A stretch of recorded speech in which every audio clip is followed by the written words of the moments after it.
বদমাশ যে ষড়যন্ত্রকারীরা যে গুন্ডা বাহিনীরা আমাদের উপর অত্যাচার করেছিলেন তাদের উপযুক্ত শাস্তি দেওয়ার সময় এসে গেছে। যেখান থেকে আন্দোলন শুরু হয়েছে সেখান থেকে পুরো লক্ষ্মী ভাণ্ডার, মানুষের বিধবা ভাতা, বার্ধক্য টোটালি বন্ধ করে দিয়েছেন। এটা সরকারি প্রকল্প, ওনার বন্ধ করার কোনো অধিকারই নেই।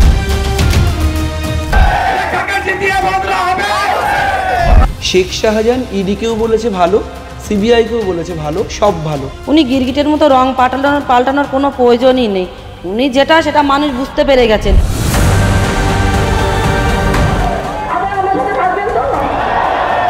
আমাদের ঠাকুর জামাই, উনি আমার ঠাকুরপো আছে বাপু, টিএমসির থেকে লোক গিয়ে ওনাদেরকে জোর করে ওনাদের দিকে টেনে আজকের মিছিলে বার করেছেন, ওনাদেরকে হুমকি দিচ্ছেন।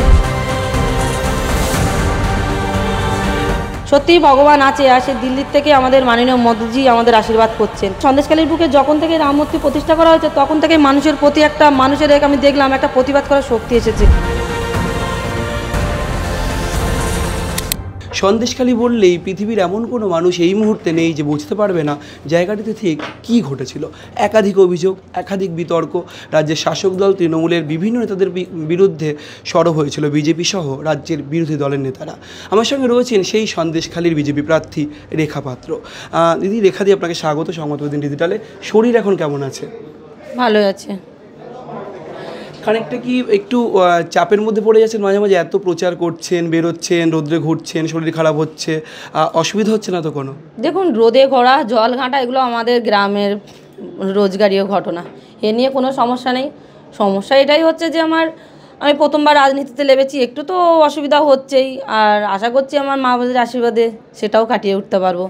মানুষ রক্ত মাংসের মানুষ, আমাদের শরীরে তো অসুখ বিসুখ থাকতেই পারে, এটা নিয়ে কোনো দুশ্চিন্তার কারণ নেই আমার। সন্দেশখালীর প্রতিবাদের একটা বড় মুখ ছিলেন আপনি, সেখানে দাঁড়িয়ে এই মুহূর্তে ভোটের লড়াই আর যে সন্দেশখালীর প্রতিবাদ যে লড়াই লড়েছিলেন তার মধ্যে কী কী পার্থক্য খুঁজে পাচ্ছেন? দেখুন, যে লড়াইটা আমরা যে আন্দোলনে লেগেছিলাম সেই আন্দোলন কিছুটা হলেও সম্মান পেয়েছে, আর সম্মান হয়তো এই লোকসভা ভোটের পরে পুরোপুরি পাবে। মাননীয় মোদিজি যেভাবে আমাদের সাপোর্টে আছেন কিংবা সাপোর্ট করছেন প্রথম থেকে, তো এই সাপোর্টটা আজকের মমতা ব্যানার্জি মুখ্যমন্ত্রী আমাদের, উনি আজকের আমাদের গুন্ডা বাহিনী দিয়ে ভোট লুটপাট করিয়েছেন। তো সেই কথাটা ভাবলেই আমাদের খারাপ লাগে যে যিনি আজকের আমাদের ভোট লুটপাট করেছেন, সম্মান লুটিয়েছেন গুন্ডা বাহিনী দিয়ে, আমাদের জমি জায়গা লুটিয়েছেন, এবং আমাদের পারিশ্রমিকের টাকাটাও আমরা পারিশ্রমিকটাও ঠিকঠাক পাইনি ওনার হয়ে কাজ করে কোনো দিন। উনি আজকের পোলট্রি ফার্ম, ছাগলের ফার্ম, হাঁস ফার্ম সব রকমই গড়েছেন, কিন্তু মানুষের জন্য কোনোই ফার্ম খোলেননি। মানুষের জন্য কোনো ভালোবাসা ওনার মনে নেই। উনি শুধু নিজের স্বার্থ অনুযায়ী ষড়যন্ত্র করে গেছেন। যেসব মানুষেরা কাজ করে পারিশ্রমিক চাইতে যায় তাদেরকে কোদালের ব্যাট দিয়ে মারা হয়, তাদেরকে বলা হয় যে এখানে পারিশ্রমিক নিতে আসলে তোর আধার কার্ড, খাদ্য সুরক্ষার কার্ড জমা দিয়ে বাইরে চলে যা, দেশ ছাড়তে হবে তোকে। আমার জব কার্ড নেই, আমার ভাসুরের জব কার্ড আছে। রাত্রে আমার ভাসুরকে তুলে নিয়ে গেছে বাইকে করে। আমরা সারা লোক হতাশ হয়ে গেছি যে হঠাৎ ওনাকে তুলে নিয়ে যাচ্ছেন কেন? উনি তো জোর করে টিএমসির গুন্ডাদের সাথে ঘোরেনি, টিএমসিরা ওনাকে বাড়িতে হুমকি দিয়ে ওনাকে সাথে নিয়ে চলছেন, আর মুখ বন্ধ করে উনি সেই অপরাধটা মেনে নিচ্ছেন যাতে না বাড়ির ফ্যামিলির কারো ক্ষতি হয়। রেখা পাত্র ছাপোষা একদম মধ্যবিত্ত পরিবারের বধূ, এবং আপনি একটু গ্রামের মানুষ, সেখানে দাঁড়িয়ে একেবারে সহজ সরল জীবনযাপনের পর থেকে যখন শুনলেন বিজেপি আপনাকে প্রার্থী করছে বসিরহাটের মধ্যে একটা সেন্সিটিভ লোকসভা আসনে, ঠিক সেই সময়ের অনুভূতিটা কী? আপনি বারবার বলেছেন বিভিন্ন জায়গাতে, খানিকটা কি ভয় পেয়ে গিয়েছিলেন? খানিকটা কি মনে হচ্ছিল যে আমি পারবো তো এই লড়াইটা লড়তে? দেখুন, এখানে ভয় পাবার কোনো কারণই ছিলেন না। আমাদের সাধারণ মানুষের শুধু একটা গরিব ঘরের একটা মেয়েকে প্রার্থী করেছে, এটাই আমরা অবাক হয়েছি। এই জায়গাটায় আমরা অবাক হয়েছি, কিন্তু আমরা ভয় পাইনি, কেননা সবার জন্যেই একটা করে সুযোগ আসে। দেখুন, যারা পড়াশুনো করে তাদের জন্য একটা করে চাকরির অফার, তাদের জন্য একটা করে সুযোগ সে ভগবান একটা দেন। তো আমাদের মতন আজকের গ্রাম অঞ্চলের সাধারণ মধ্যবিত্ত ঘরের একজন মহিলাকে সম্মান দিয়েছেন। আজকের হয়তো আমাদের সম্মান, আমাদের যত ক্ষতি হয়েছে সেই ক্ষতিপূরণের দিন এসে গেছে, আর আমরা উপযুক্ত শাস্তি, যে বদমাশ যে ষড়যন্ত্রকারীরা যে গুন্ডা বাহিনীরা আমাদের উপর অত্যাচার করেছিলেন তাদের উপযুক্ত শাস্তি দেওয়ার সময় এসে গেছেন। অনেকেই নিজের গ্রাম ছাড়া বাইরে বিদেশে কাজ করছেন, তামিলনাড়ু, চেন্নাই, ব্যাঙ্গালোর, কেরালায়।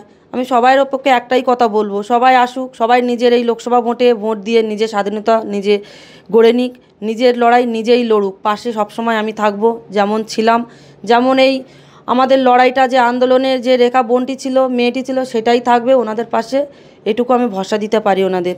বসিরহাট লোকসভা কেন্দ্রে যে কটি বিধানসভা কেন্দ্র রয়েছে তার মধ্যে বহু মানুষ বাইরে কাজ করেন, বিশেষ করে দক্ষিণ ভারতে তারা শ্রমিকের কাজ করেন। তাদের জন্য কি আপনার কোনো পরিকল্পনা রয়েছে? ভোটে যদি জেতেন আপনি কি করবেন লোকসভার সাংসদ হিসেবে? দিল্লি থেকে কি তাদের হয়ে কী আওয়াজ তুলবেন? দেখুন, যেহেতু আমার মায়ের সম্মান নিয়ে আমার এই লড়াই, তো এর ভিতরে এই লড়াইটাও পড়ে, কেননা আজকের আমাদের সুন্দরবনে কোনো কর্মশালা নেই, তার জন্য আমি চাইবো যে আমাদের সুন্দরবনে কর্মক্ষেত্র তৈরি করা হবে, এবং আমাদের যে কর্মক্ষেত্রটা তৈরি এখনও করা হয়নি, যে তৈরি করা হয়নি না, সরকার থেকে সাহায্য করেছেন, এটা করার চেষ্টা করেছেন, শুধু টিএমসির গুন্ডা বাহিনীরা করতে দেয়নি। তো আমি চাইবো আর সেই টিএমসি গুন্ডা বাহিনীদের আর প্রশ্রয় না দিয়ে এবার ভারতীয় পার্টিকে একটা সুযোগ দেওয়া হোক। মোদিজি আমাদের যে সুরক্ষা দিয়েছেন সেই সুরক্ষাটা আমাদের মাথার উপরে আজীবনই থাক, কেননা আমরা অনেক দিন থেকে বামফান আমল থেকেই আমি বামফান আমলে তো আমার জন্ম হয়নি, আমার এই কলিযুগে জন্ম। তো আমি একটাই কথা বলবো, আমাদের বাবাদের কাছে ঠাকুরদাদের কাছে শুনেছি বামফান আমল থেকেই মানুষের উপর অত্যাচার হয়, এরকম নির্যাতিত হয়েছে মানুষ। মাননীয় মুখ্যমন্ত্রী যে আজকের অত্যাচারের সীমা পেরিয়ে ফেলেছেন, তো আমরা চাইবো আজকের আমাদের বিজেপি পার্টিকে আশীর্বাদ স্বরূপ আমাদের মাথার উপরে নিয়ে চলার জন্য। সত্যিই ভগবান আছে, আর সে দিল্লির থেকে আমাদের মাননীয় মোদিজি আমাদের আশীর্বাদ করছেন। সন্দেশখালীর বুকে যখন থেকে রাম মূর্তি প্রতিষ্ঠা করা হয়েছে তখন থেকেই মানুষের প্রতি আমি দেখলাম একটা প্রতিবাদ করার শক্তি এসেছে। তো আমি চাইবো যে এই শক্তিটা আরও আগে নিয়ে যাওয়ার জন্যে। সত্যিই যদি আজকের দিল্লি পৌঁছাতে পারি, তো ওনাদের জন্য আমি আমার নিজের জন্য কিছু করতে চাই না। আমি এইটুকুই চাই যে গরিব মানুষগুলো আজকের কষ্ট পাচ্ছে, যাদের কষ্ট আমি দেখে এসেছি, যারা আজকের খেতে পায় না, কিন্তু কষ্ট পেলেও আমার তো কিছু করার ছিল না, আমারও কিছু নেই, আমিও খুব সাধারণ গরিব ঘরের একজন মানুষ। আমার স্বামীও বাইরে পারিশ্রমিকের কাজ করতে যান, তামিলনাড়ু, গুজরাট, ব্যাঙ্গালোর, নানান জায়গায় কাজ করতে গেছেন। যখন সন্দেশখালী ফিরলেন প্রার্থী হওয়ার পর, আপনি হাওয়া করে কাঁদলেন, দেখলাম বহু মানুষ আপনাকে জড়িয়ে ধরলেন, আপনি একেবারে আবেগ আপ্লুত হয়ে গেলেন সেখানে দাঁড়িয়ে।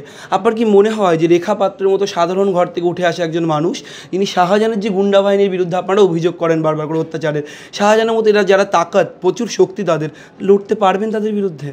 ভয় লাগে না? দেখুন, আপনি যে কথাটা বলছেন, হাওয়া করে আমি কান্না করছিলাম আবেগের বশে, সেটা দেখুন, প্রতিবাদের একটা আমরা লড়াই করে এসেছি, আজকের আমরা এই আন্দোলনে লড়েছি।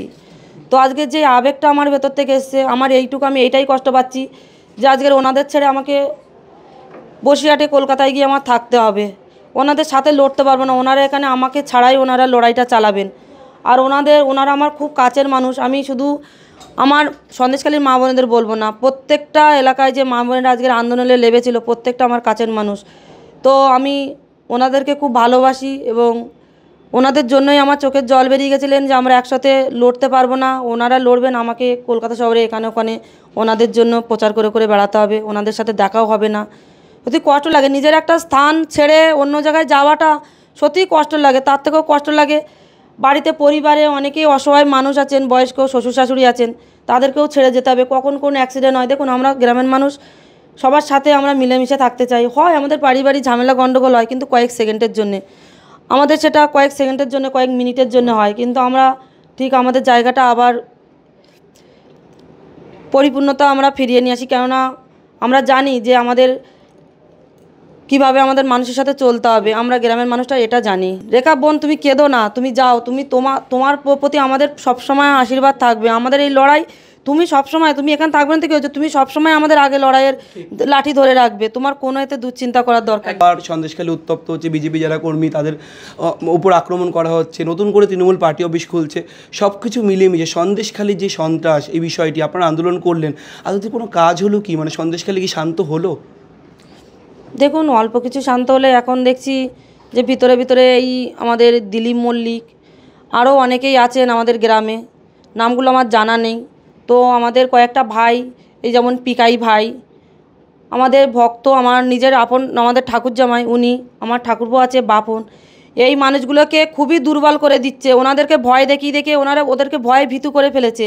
আজকে টিএমসির থেকে লোক গিয়ে ওনাদেরকে জোর করে ওনাদের দিকে টেনে আজকের মিছিলে বার করেছেন, ওনাদেরকে হুমকি দিচ্ছেন।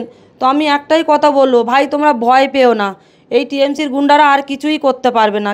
তোমরা যাই করো, যতই গুন্ডা বাহিনীরা তোমাদেরকে হুমকি দুমকে তোমাদের পাশে রাখতে চায়, তোমরা নিজেদের জায়গাটা নিজেরা রাখো, নিজেদের লড়াইটা নিজেরা লড়ো। এই ছোট বোনটার জন্য অন্তত এইটুকু ভেবো, ছোট বোনটা সবসময় তোমাদের পাশে আছে। শেখ শাহজাহান ইডিকেও বলেছে ভালো, সিবিআইকেও বলেছে ভালো, সব ভালো। মানে যে শেখ শাহজাহানের বিরুদ্ধে বারবার করে অভিযোগ করেছেন আপনারা, সন্ত্রাসের অভিযোগ, মা বোনেদের নির্যাতন করার অভিযোগ, সেখানে দাঁড়িয়ে একজন মানুষ যিনি অভিযুক্ত তিনি বলছেন সিবিআই ভালো, ইডি ভালো, তদন্ত হলেই ভালো।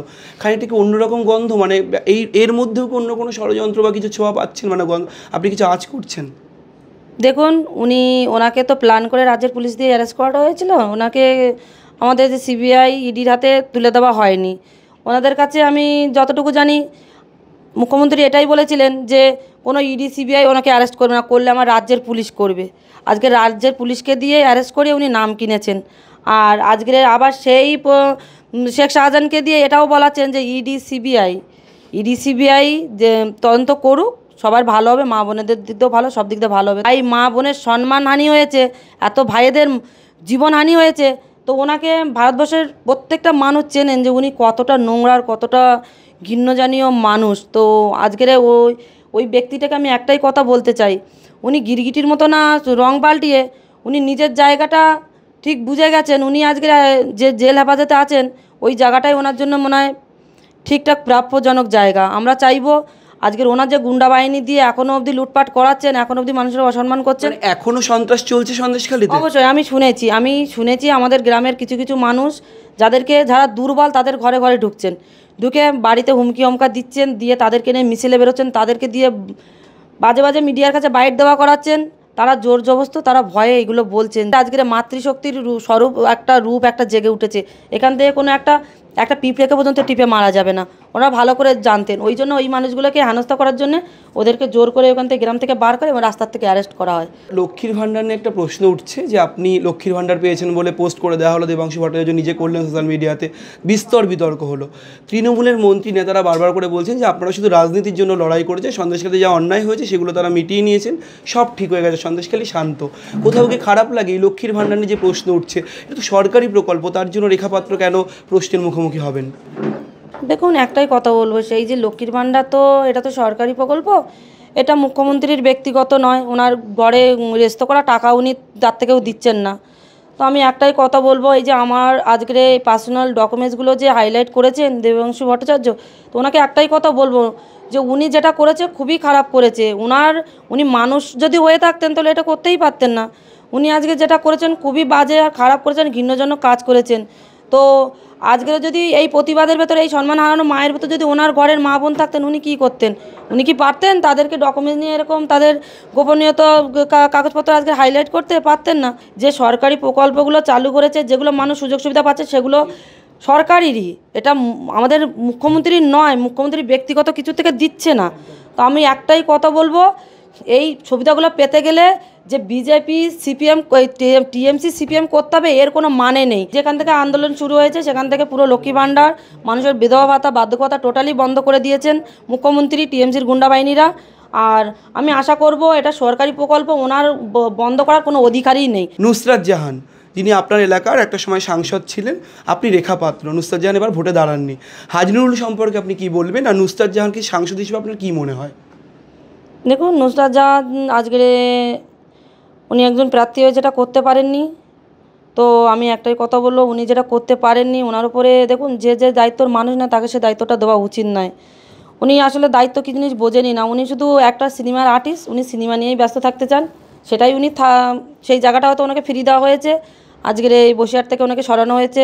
হাজি নুরুলের বিষয় আজকের উনি আমার মানে শাসক হয়ে দাঁড়িয়েছেন। তো আমি এই লড়াইটা হাড্ডাহাড্ডি লড়তে চাই, কেননা এই লড়াইয়ের ভেতরেই আনন্দ আছে। কেননা আজকের পুরো জনতা আমার পাশে আছে, জনগণ আমার পাশে আছে। নিরাপদ সর্দার তো ওনার কথা বাঁয় রাখুন। উনি তো জেল থেকে বেরিয়ে এসে মানুষের কাছে গেলেন, সাহায্যের সময় কেউ যায় না, ভোটের সময় যায়। তা আমি একটাই কথা বলবো নিরাপদ সর্দারকে, যে নিরাপদ সর্দার আজকের মানুষের জন্য কিছু করতে পারিনি, আজকের সেই নিরাপদ সর্দার মানুষের কাছে যাচ্ছে। এর আগে কোথায় ছিলেন নিরাপদ সর্দার? নিরাপদ সর্দারের জায়গাটা নিরাপদ সর্দার এই লোকসভা ভোটের পরে বুঝতে পারবে। ধন্যবাদ। আমাদের সঙ্গে ছিলেন সন্দেশখালীর বিজেপি প্রার্থী রেখাপাত্র। তিনি তার ভাষায়, দ্ব্যর্থহীন ভাষায় বারবার করে জানিয়ে দিলেন যে যাই বলুক তিনি কিন্তু লড়াইয়ের জন্য 1 ইঞ্চি মাটি ছাড়ছেন না। ক্যামেরায় শুভজিৎ মুখোপাধ্যায়ের সঙ্গে রমেন দাস, সংবাদ প্রতিদিন .in।